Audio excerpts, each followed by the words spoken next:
V equals U plus AT. S equals UT plus half AT squared. V squared equals U squared plus 2 S. Equations on motion!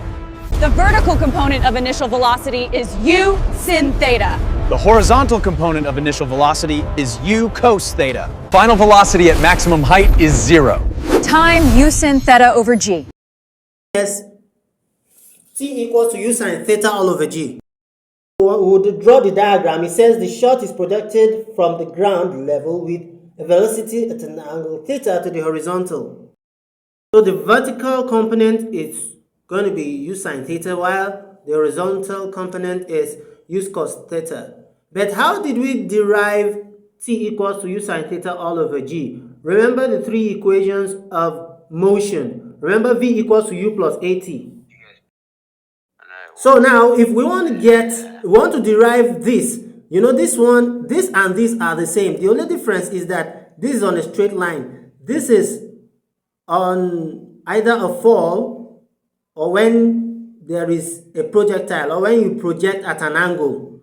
So therefore, this is equals to this because V definitely is 0 and 0 equals to U represents U sine theta because it's at an angle. In this case, it's not straight. If it's straight, you use V equals U plus AT. But since it's not straight, U would be replaced by U sine theta, and then G is going to be replaced by A.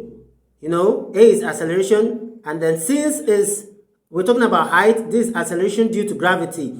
But this plus is going to change to a minus because it's opposing gravity, right?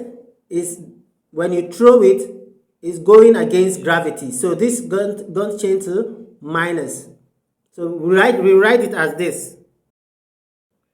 So since we've got minus gt goes to the other side of the equation, becomes gt equals to U sine theta. Making t equals to U sine theta all over G. The question is saying that show that H max is equal to U squared sine squared theta all over G. So this relationship, you can use V squared equals to U squared plus 2as. V squared equals U squared plus 2s. Equations on motion! So since we know that at maximum height, V equals to 0, that's the final velocity. When you start with an initial velocity, it starts going. When it gets to this maximum height and it can no longer move again, it starts dropping. At that point, velocity equals to 0. So we'll plug in 0 here. 0 squared equals to U squared minus 2gh. Of course, S is the height, then A represents G. It's going to be a minus because it's opposing gravity. This is U sine theta all squared. It's sine theta because we're looking for the vertical component. So U sine theta squared minus 2gh, which gives us U squared sine squared theta minus 2gh. 2gh goes to the other side of the equation to give you 2gh equals to U squared sine squared theta. You divide both sides by 2g because you're looking for H max. Divide both sides by 2g. It's going to be H equals to U squared sine squared theta all over 2g. So that's how we derive our formula. So here we also want to derive H max equals U squared sine squared theta all over g using S equals to ut plus half at squared. So in this case, we know that our S is equals to H, and then U is U sine theta times T. This plus changes to minus because it's against gravity since it was projected at an angle, vertical, horizontal. Since it's projected at an angle, it becomes minus, then yes, it's projected at an angle and then it's against gravity. This A represents G and then T squared. So we are going to have H max equals to U sine theta times T minus half GT squared.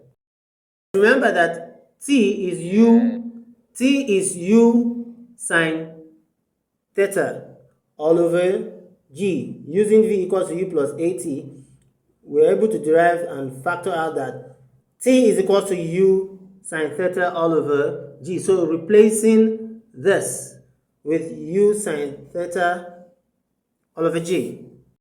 The vertical component of initial velocity is u sin theta.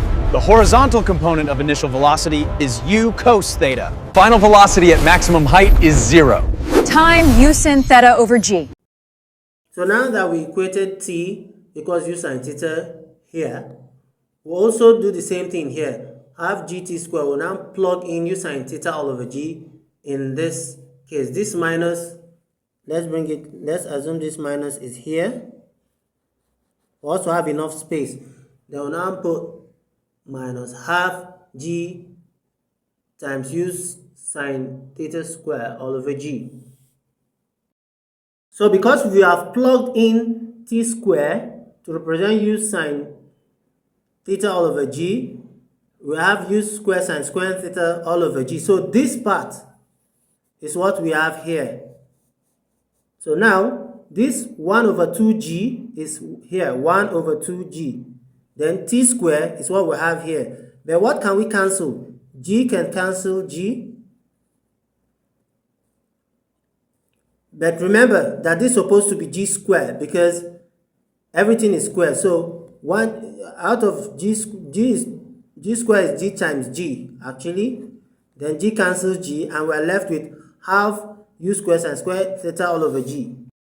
This is what we get here because g has cancelled 1g. Because when you squared everything here, t squared, and this became squared, and we got this.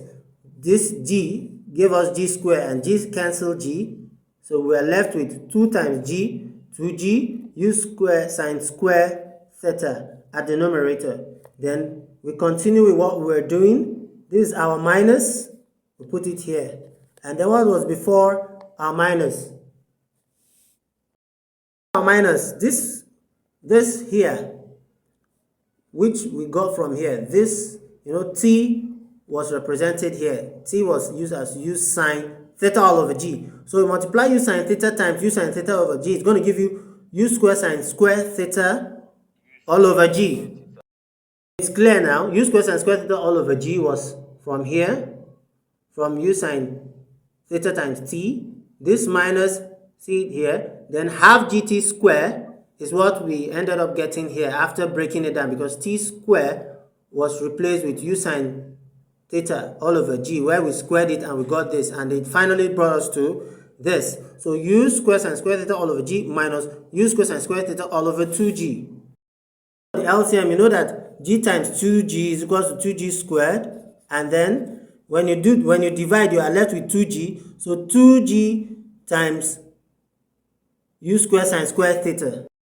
Then minus this, because when 2g divides g, you have this g square cancels this g, and 2 cancels 2. You have g u square sine square theta. I repeat, when g cancels this g, it will be left with 1g, and then 2 cancels 2. So it's going to just be g u square sine square theta.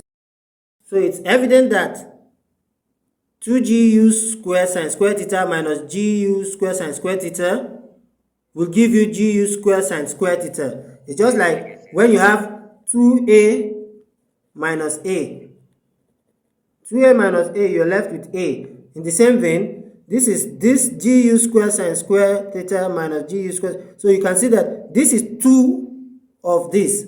So by the time you subtract, you're going to be left with just one single one. Just like when you subtract a from 2a. 2a minus a is equals to a. So 2 gu sine square, gu square sine square theta minus gu square sine square theta is going to give you one single gu square sine square theta all over, of course, 2g squared.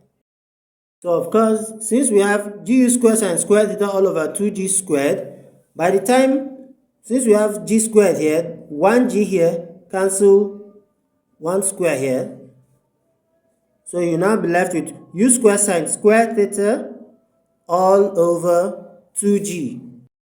That's going to be our final answer. H mass equals u squared sin square theta all over 2g. If we were to use S equals to ut plus half at squared.